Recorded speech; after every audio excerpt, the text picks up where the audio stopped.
أعوذ بالله من الشيطان الرجيم بسم الله الرحمن الرحيم واذكروا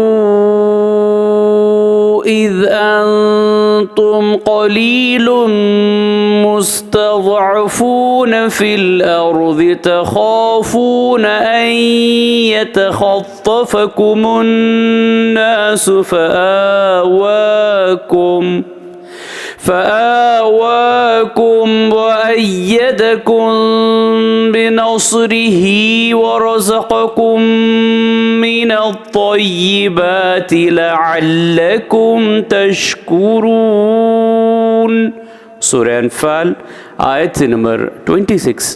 और वो वक्त याद करो जबकि तुम मुल्क में थोड़े से थे और कमज़ोर समझे जाते थे और उस बात से डरते थे कि कहीं लोग तुम्हें उड़ा न ले जाए।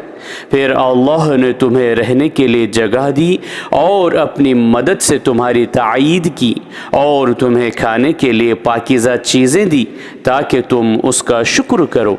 सदक़ल्लाहुल अज़ीम। अल्लाह अज़मत वाले ने सच फरमाया।